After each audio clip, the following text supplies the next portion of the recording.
Jerry.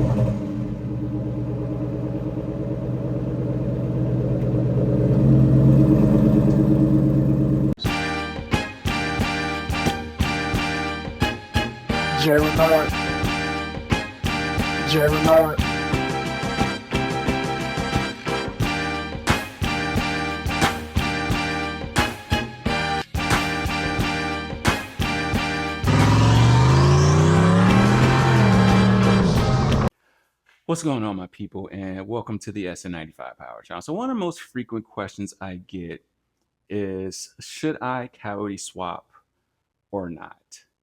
So let's get into it. Now, what I have behind me is my 1995 Ford Mustang with a Gen 1 F-150 Coyote motor. Now, sitting on top of that Coyote motor is a 2020 Predator GT500 supercharger. And that's the key right there. I think hands down, if you're going to do a Coyote swap, you have to put one of these superchargers on it, at least right now, while the prices are still where they're at. You know, there's only a limited amount of these Predator superchargers out here. They put them on the Raptor, they put them on the GT500. I doubt anybody's taking them off their GTD Mustang, but a lot of guys, they have a GT500 or they have a Predator. I mean, they have a GT500 or they have a Raptor R, and they upgrade to a Whipple or whatever like that. And the secondhand market for these superchargers are anywhere from $1,700 up to $2,500. And this is like a TVS 2.6 supercharger. It's a modern supercharger on these GT500s. They've been known to support 4-digit power. So to me, it's a no-brainer. If you're going to Coyote swap, grab one of these superchargers. But what about if you don't want to do a supercharger? What if you just are looking at doing a NA Coyote build? Well, let's dig into this video a little bit more. So I'm going to throw out a horsepower range for you.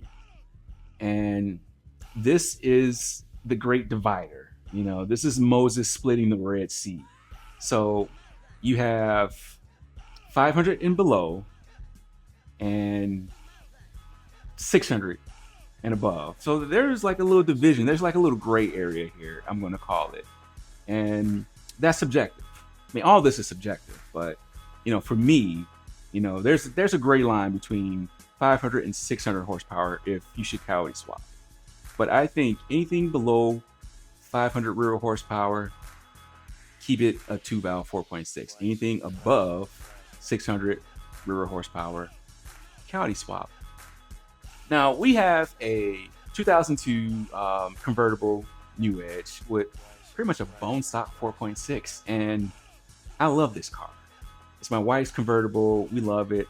We take it to the track. We've been all across this country with this thing, and so I'm gonna give you my personal reason and my logic behind this 500 and 600 rear horsepower. So let's get into it. All right, the motor that we love, and let's talk about the motor nobody loves. I shouldn't say that.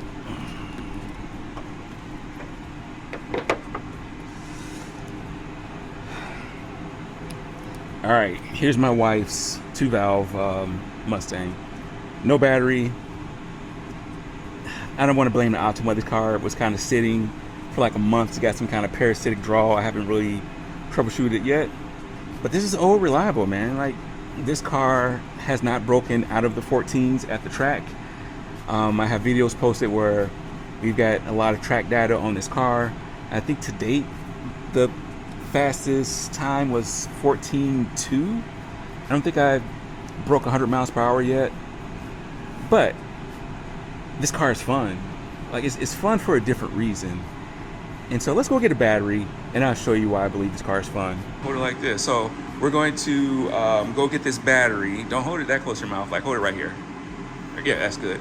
And I'm gonna need you to help wash the car. What do you think about that?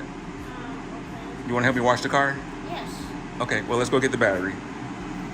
All right, so we just left Napa. I've got the new red top. Bryson, let's go put it in the car. Okay. and we'll go for a car wash. Okay. You got to get all the whole car. We're cleaning the whole car, not just that section. So walk towards the front.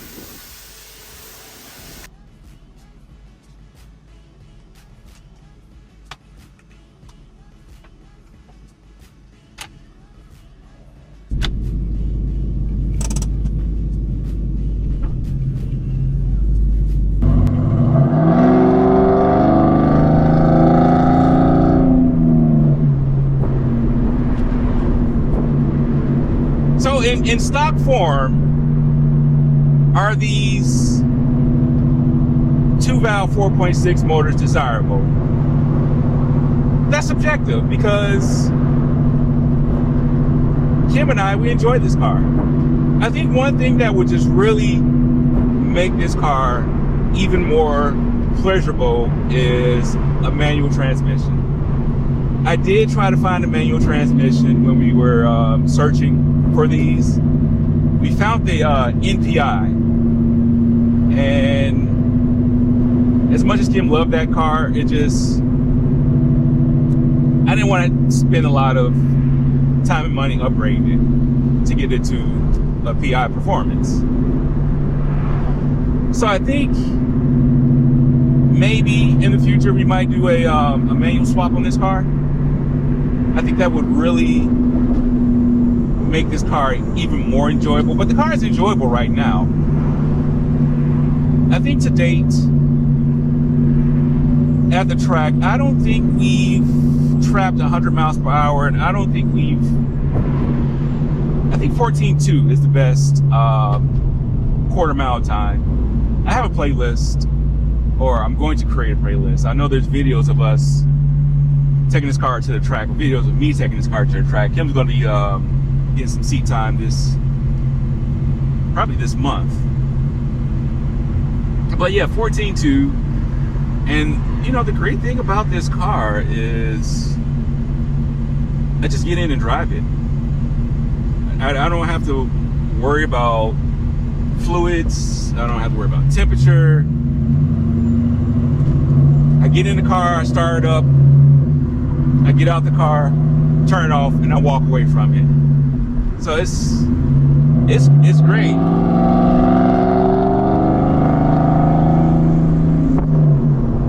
I have no idea what muffler this is on this car. There is a H-pipe on this car. Off-road H-pipe. The other great thing is, if you follow this build, you know I've been through different variations of suspension with this car. Nothing exciting, but just trying to find something that's ultra, I don't want to say ultra comfortable, but something that's comfortable enough for Kim to enjoy, and I found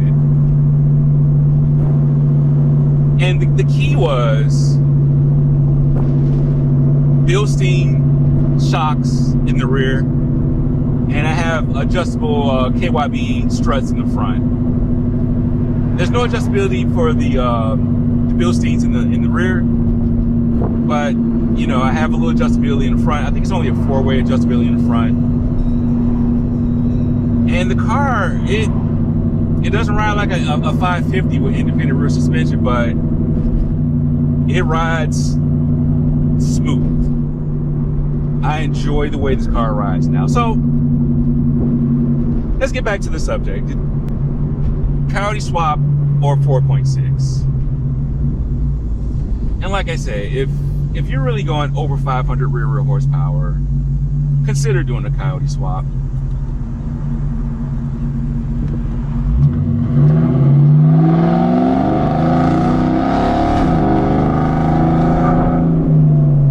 It's not fast, but it sounds great. Sorry. And that's the one thing I can say. I've played around a couple of different exhaust setups on my Coyote swap, and I really haven't found an exhaust setup that I like yet.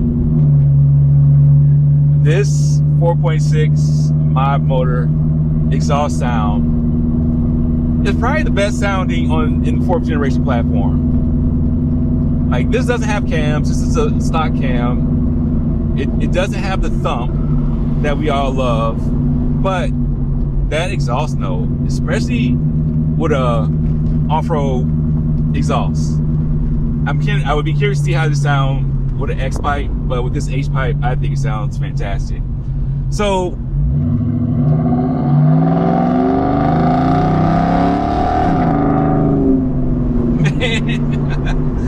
I love this exhaust note. But yeah, and the reason why I say anything over 500, really 600, if I'm being honest, let's just say 600, because the amount of money that's going to cost you to make a 600 horsepower Coyote is going to be way more than a sub 600 horsepower 4.62 valve. Simplest formula on the planet to get 500 rear horsepower real simple on this 2 valve is the on-3 turbo kit. Injectors, mass airflow meter, that's it.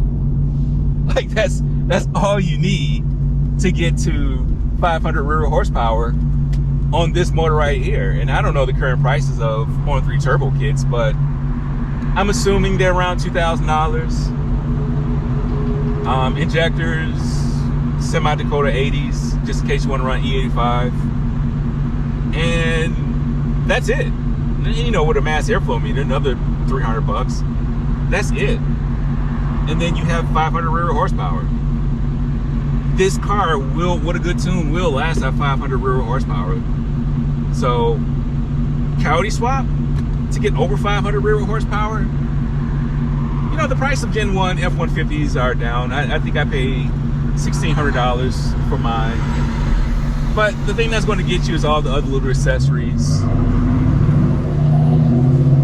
I will highly recommend Holley EFI.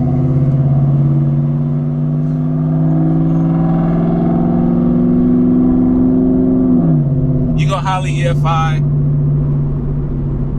but then in NA, you're not going to hit 600 rear horsepower. So you would have to find a GT500 Predator supercharger. Just those 2 things right there puts you over the budget of the on-3 turbo, plus injectors and mass airflow meter. So that's why I say if you're not cloud chasing, if you really just want a fast car, you're not trying to keep up with the latest trends, keep the 4.6. But if you're looking for a max effort, if you want some clout, if you want to be quote fast, do a Coyote swap. It's gonna cost you more money, but you'll have a higher horsepower threshold than this motor right here. Like this motor right here, 500 cap. I mean top.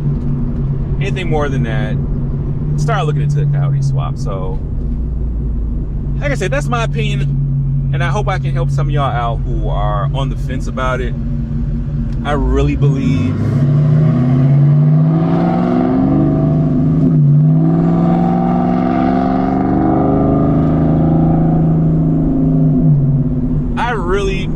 that this 4.62 valve platform is a great platform if you boost it. I say Coyote swap because I say on-3 turbo because it's cheaper, but you can procharge this, you can supercharge it, but you're not, unless you find something used, you're not going to be able to supercharge it for, you know, $2,000. Those kits, last time I checked, were around $3,500.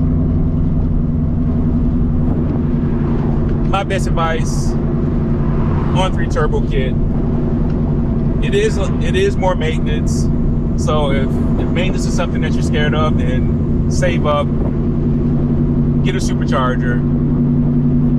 Just kind of like my man Ear's point of view did. Like, he had a supercharger on his, and you know, he was out there wrecking shop.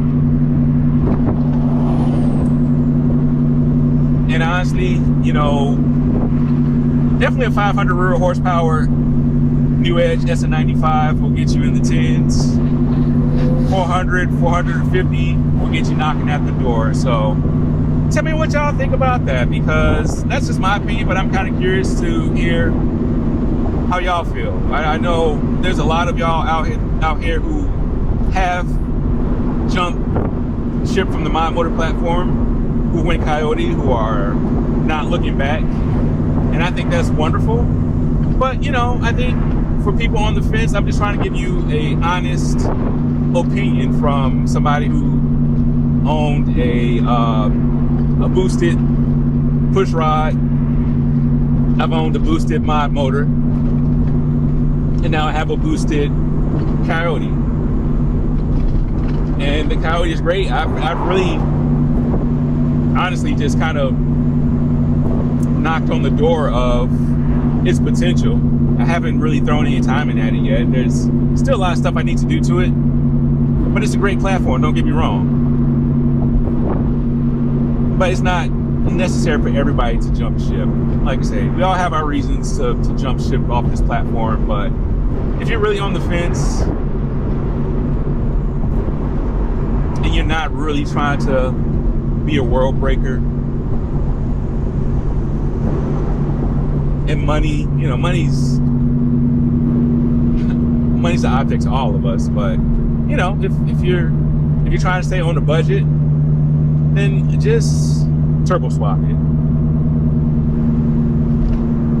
So leave a comment down below. Tell me what y'all think. Is that BS? Is the Coyote the best way to go with today's technology, or can you have fun with your 4.62 valve or your 5.0 pushrod motor? I'm kind of curious to hear what y'all have to say, because like I say, I did the swap.